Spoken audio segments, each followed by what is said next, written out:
The last case. The city never really slept, but at this hour it at least pretended to. A few cars hummed along distant streets, their headlights slicing through the early morning haze.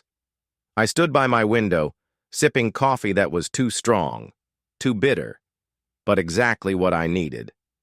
My new apartment was quiet, bare walls, half-unpacked boxes, a mattress on the floor. Nothing like the house I'd left behind. But that was the point. 3 years of work, 3 years of building a case, gathering evidence, pulling strings. Now it was over. Reed was done. 22 years, no parole. A fraud empire dismantled, his name now synonymous with corruption, betrayal, and greed. I'd seen him in the courtroom when the sentence was read. He barely reacted, just stared ahead, as if calculating how long it would take before he could work an angle, buy his way out. But this time, there was no way out. And then there was Clarissa. She got 3 years probation, a mandatory financial ethics course, and a ruined reputation. Lucky. The Bureau knew she wasn't the mastermind, just the fool who let herself be bought.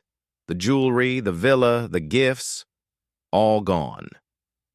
She'd moved in with her sister, her life crammed into a 2-bedroom apartment with a second-hand couch. She'd laughed when she told me to leave. "No divorce papers needed," she'd said, tossing my things into a suitcase like I was some guest overstaying his welcome. That was months ago, back when she still thought Reed was untouchable, that her perfect little world would stay intact. Now, Reed was in a cell. The house was auctioned off, and I was still standing. I set the coffee down and grabbed my phone. A dozen missed calls, reporters still circling like vultures. They wanted a statement, some exclusive inside scoop. I deleted the messages without listening. I wasn't interested in the spotlight. A knock on the door. Rowan. He leaned against the frame, arms crossed, a grin playing at the corner of his mouth. "We're hitting O'Malley's later. You coming?" I hesitated. A night out, beer, laughter, something to mark the end of this chapter. "Yeah," I said. "I'm in." O'Malley's was the kind of bar where the floors were sticky, the lights too dim, the music just loud enough to keep conversations private.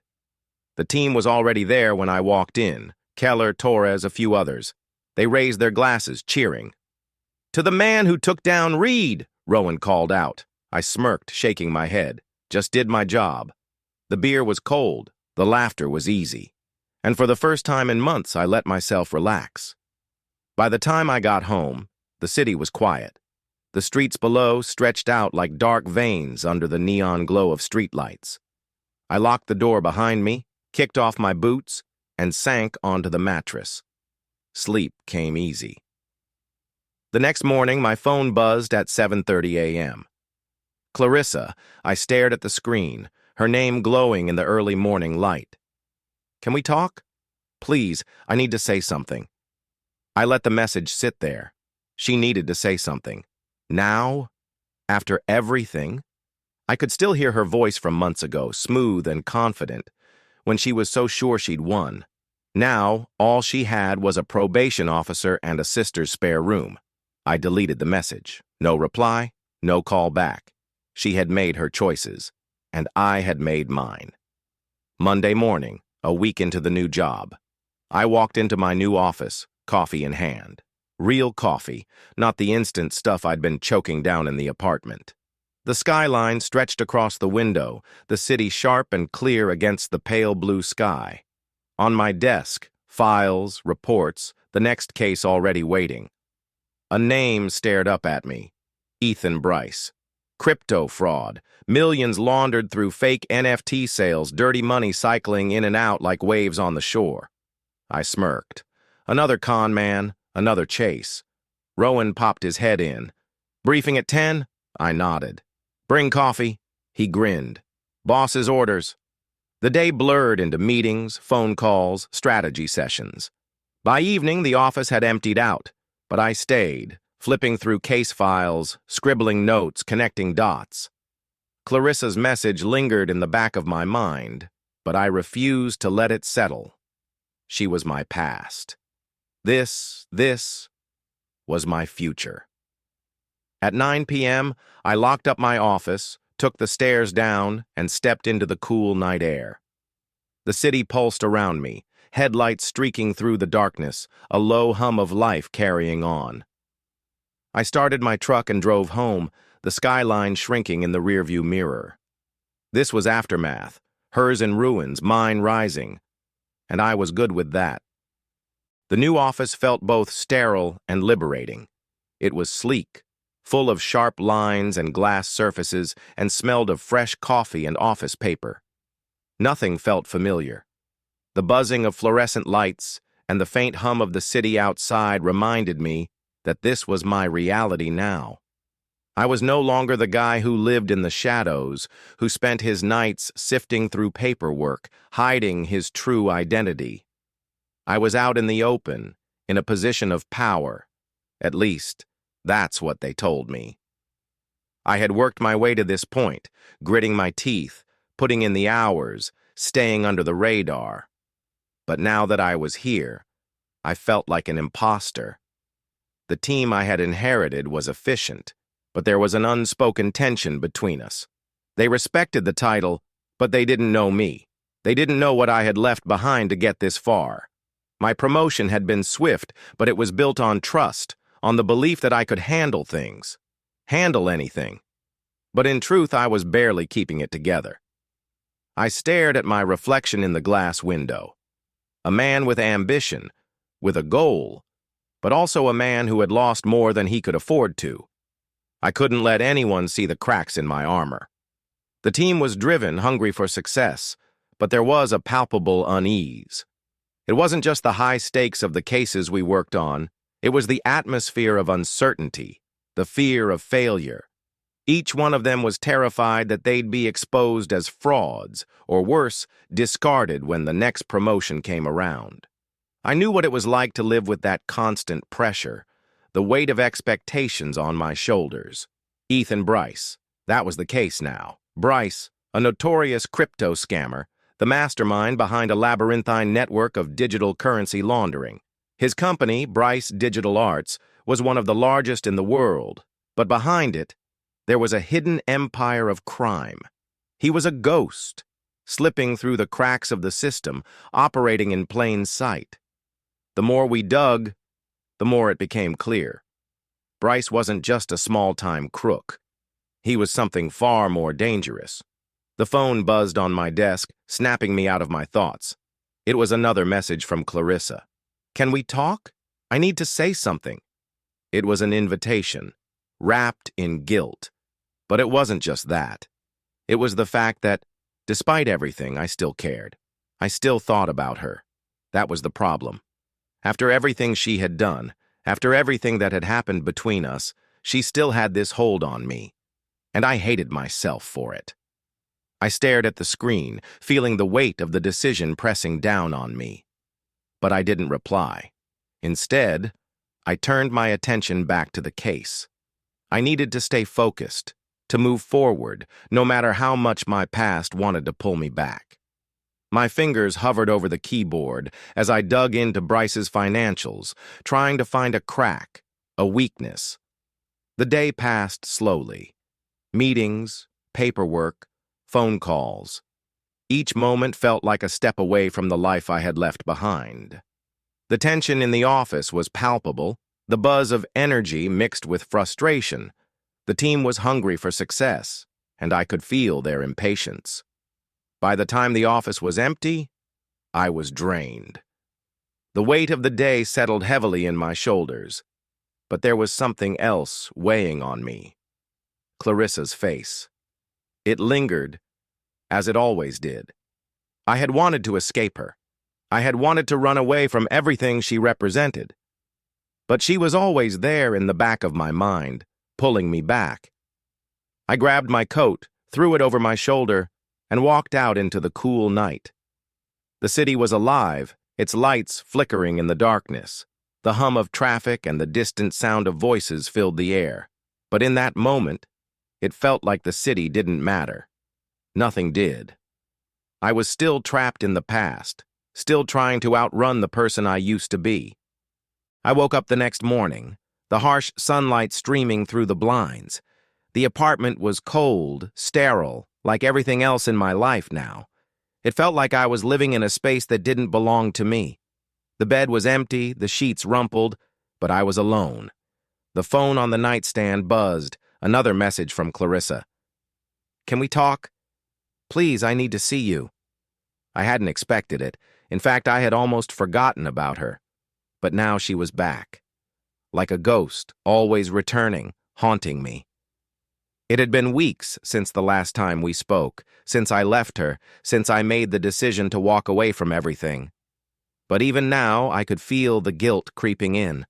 The part of me that still cared, still wanted to believe in her.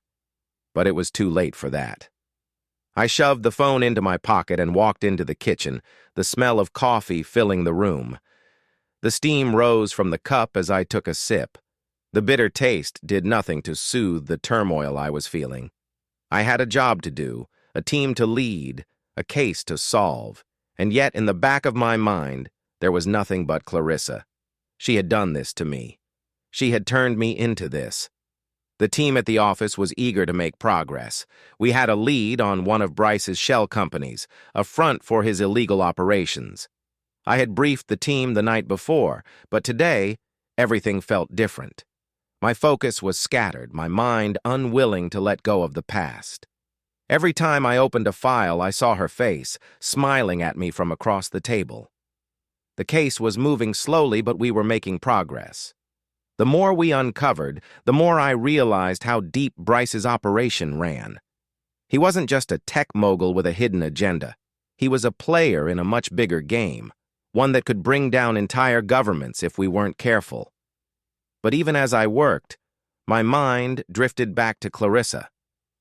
I couldn't shake the feeling that there was something unfinished between us, something I needed to confront. But I couldn't afford it. Not now. Not when there was so much at stake. The office was nearly empty when I left that evening. The buzz of activity had quieted, and the weight of the day was settling into my bones. But as I walked out into the night, there was no escape. I could still feel her presence, like a shadow clinging to me. She had been a part of me for so long, a mistake I couldn't erase. I had done my best to bury it, to move on. But sometimes the past wasn't something you could outrun. It had been a month since I'd made the decision to leave everything behind. Clarissa, the house, the life we'd built together. A month since I had thrown myself into work, hoping that it would be enough to drown out the noise in my head. But it hadn't worked. The case against Bryce was moving forward, the pieces falling into place, but the emptiness inside me only grew larger. I spent my days in meetings, poring over case files, gathering evidence. The walls of my office seemed to close in on me, the hum of the fluorescent lights like a constant reminder that this was my life now. The team had been more than eager to bring Bryce down. His operation was vast, and the implications were far-reaching. If we succeeded, it would be a major victory.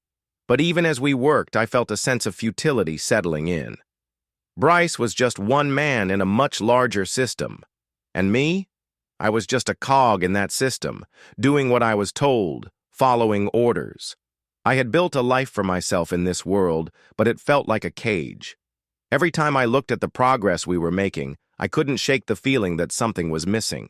There was no satisfaction in any of this. The team was excited, of course.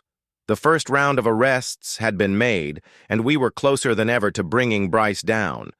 But I was tired. Tired of the lies. Tired of the game. Tired of running from my past. And then, just as I was about to leave the office that night, Rowan called. "We've got him. We've got everything we need to bring him down." I sat down in my chair, the weight of his words settling over me. Bryce was done. The case was over. The victory was ours. But it didn't feel like a victory. It felt like a hollow win, like I had achieved something but lost everything in the process. The team celebrated. They gathered in the break room, high-fiving, congratulating each other. but I couldn't join them. I stayed in my office, staring at the case files. What was I really celebrating? A man behind bars? A win for the system? Or was it just another empty victory? I couldn't answer. When I finally left the office, the city outside was quiet. The night air was cool against my skin, but it didn't bring any comfort. The streets were alive, the lights bright, but there was nothing here for me. There was no peace, no satisfaction, no relief. I had made my choices, and now they were mine to live with. The end came quietly. Clarissa's final message came weeks after I had deleted the rest. "I'm sorry. I didn't mean to destroy everything. Can we try again?" I sat at my desk, staring at the words. I had expected it. But still, I didn't know how to react. How could I go back to that? How could I trust her again after everything that had happened? After all the lies, the betrayal? But at the same time, there was a part of me that still wanted to believe in her. A part that still loved her. But I couldn't afford to go back. I couldn't afford to be the person I was when we were together. That person was broken. I deleted the message. The case was officially closed. Bryce had been caught. The team was already working on the next one. But as I sat there looking at the empty office around me, I realized that there would always be another case, another target, another reason to keep running. I grabbed my coat, locked the door behind me, and stepped out into the night. The city was alive, but I wasn't part of it anymore. The weight of everything I had lost settled in my chest. I had given up my past, my identity, and yet I wasn't sure who I was anymore. I wasn't sure who I was fighting for, but I had to keep moving.